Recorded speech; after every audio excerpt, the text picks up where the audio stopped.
What's up, everybody? I hope you're doing good.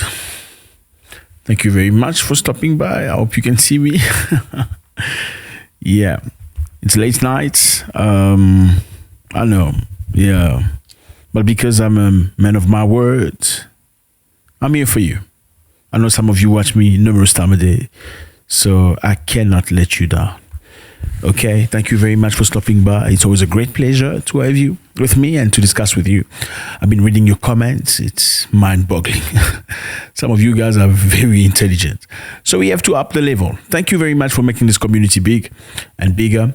If this is your first time, please feel free, join us, click on the button, subscribe, so we can see each other more often, right?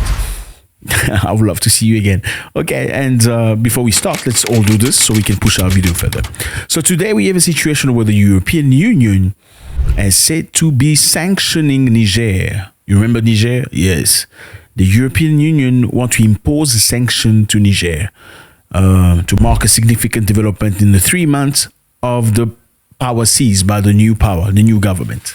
Okay, so the European Union has initiated measures to impose sanctions on a member of Niger government, okay, the new people in power. They want to mark a significant development in the next 3 months. On Monday, the EU Council revealed that it has taken steps to enact a framework that would empower it to impose sanctions on individuals and entities found responsible for actions that poses a threat to peace and stability and security in Niger. Okay, so let's get back to context. These people from the European Union that looks like they really love Niger and the good things about Niger want to impose sanctions against governments, people, and entities who, for them, are against the people of Niger. Isn't it shocking? Okay, the council explicitly stated that these sanctions will target individuals who undermine Niger's constitutional order, democracy, and rule of law. Additionally, those who engage in human rights violations and abuses will also face sanctions. Okay, let's get back to context. Niger, a beautiful country in Africa. Here's a map. Okay, lovely people, very warm, also very hot place, but yeah, warm people, warm-hearted. A few months ago, they toppled the president, because the president, Mohamed Bazoum, was working for the interest of the Western nations. Okay, basically, he was facilitating Western government, Western enterprises to make a lot of money through Niger and also its uranium. Niger's got tremendous amounts of uranium, and uranium is used for creation of energy. Okay, you can use uranium to create electricity. Okay, so French people come to Niger, they take uranium and they sell it. Some of it, they recreate, make it electricity, and they sell it to some countries in Europe. In the meantime, Niger people don't have electricity. That's just one example for you. Niger was colonized by the French, like many other African countries. Colonized by the French, they speak French as a national language. So what happened in the past was when the French people took African countries, they beat the crap out of you, then they make you speak French by force, and they make you eat cheese sometimes. They don't give you the nice portion of cheese though, just the roasted one. Anyway, so many French-speaking countries in Africa is because they were colonized by the French that they speak French. And Niger is one of them. After independence in the 1960s, France say, okay, you guys are independent, you can do your own thing, I'm not going to deal with you anymore. But the reality was different. The reality was France still held a stronghold on these countries' economies. First things first, the money or currency used in these countries are printed in France. It's the CFA franc. These countries in Africa, colonized by French people, their currency is printed in France. Now, you tell me if these people are independent for real. Is there any country in the world beside those ones that those currency are printed in another country? Doesn't make sense. No, doesn't make sense at all. And again, the currency printed in France can only be used in these countries. You cannot use that very same currency in France. It has no value. Niger was part of these countries because these people felt like, okay, our president is working for the French government or for the Western nation. Our president is very loyal to French people, more than he is loyal to the people of Niger. We don't want him anymore. We need to topple him and get a new president who's going to be working for the interest of the people. They toppled the president, Mohamed Bazoum. People who toppled him are his own bodyguard, okay, special force. These are the people that toppled him and took power. In some instances, when they take power by force, they will take out the president. But very likely they didn't do it with Mohamed Bazoum.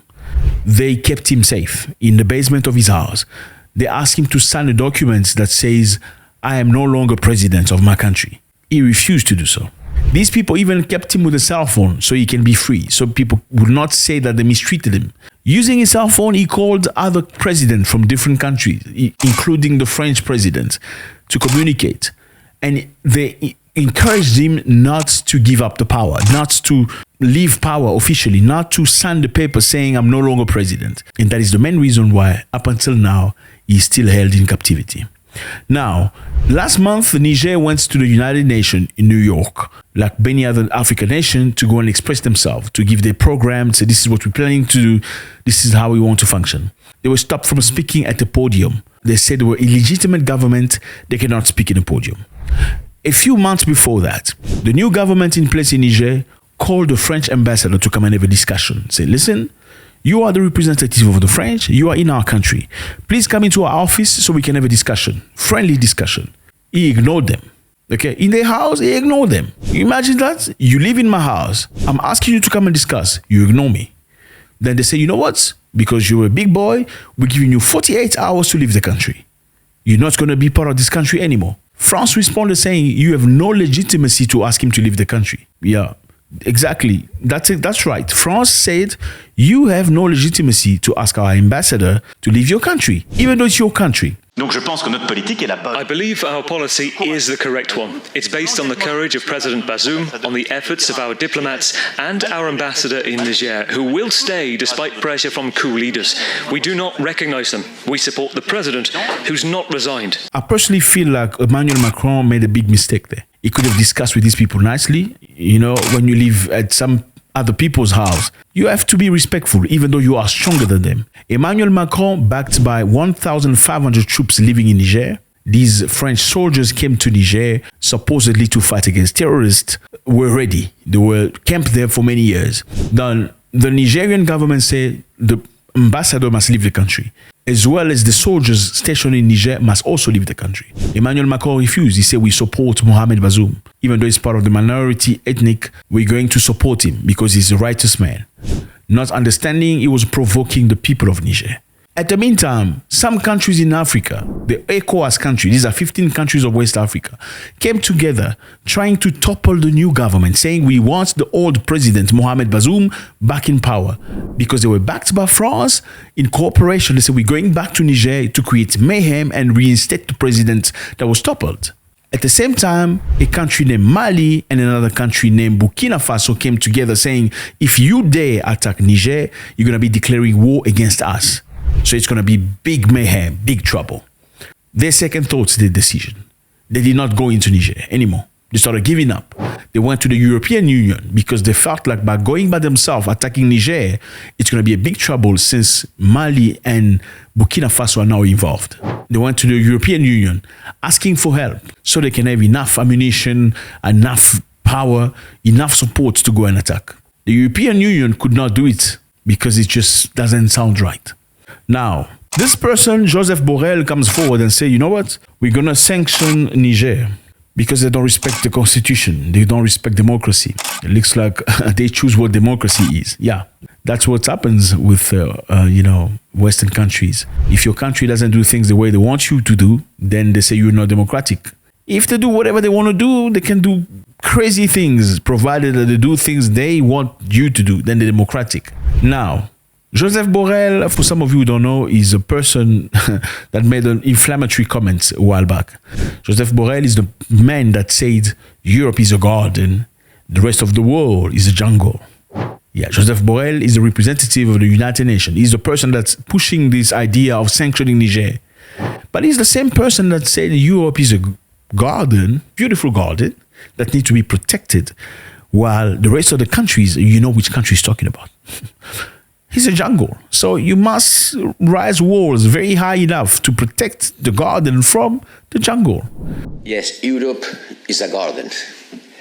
We have built a garden. The rest of the world, and you know very well, Federica, is not exactly a garden.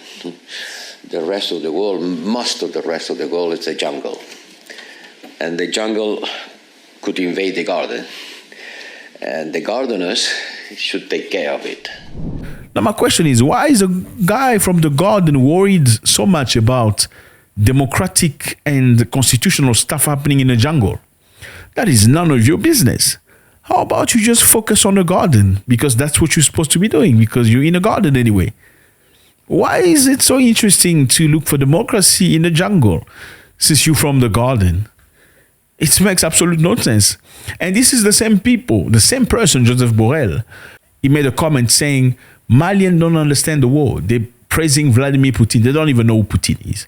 He said something along the lines that Africans don't understand. They're not clever enough to understand. They don't know who Putin is. As to say that Africans are not very intelligent.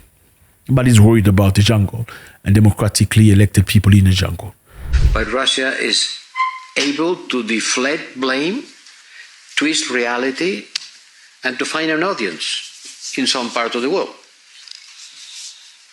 I've seen in the TV screens these African young people on the streets of Bamako with a billboard saying, Putin, thanks, you have saved the Donbass, and now you will save us. It's really shocking. Well, you can consider these people don't know where the Donbass is. Maybe they don't even know who is Putin, but they are getting mobilized on the streets. And I see in some capital of a country who is a candidate to become a member of the European Union. You don't have to go to Bamako, you have to go to the Balkans. And you will see in the Balkans, thanks, happy birthday, Mr. Putin. And now the European Union wants to sanction individuals in the Niger government. What is clear is these people are here to work. They're here for the Nigerian people. They're here for their future. They're not here to support international companies, because that's the bottom line of these people from Western nation.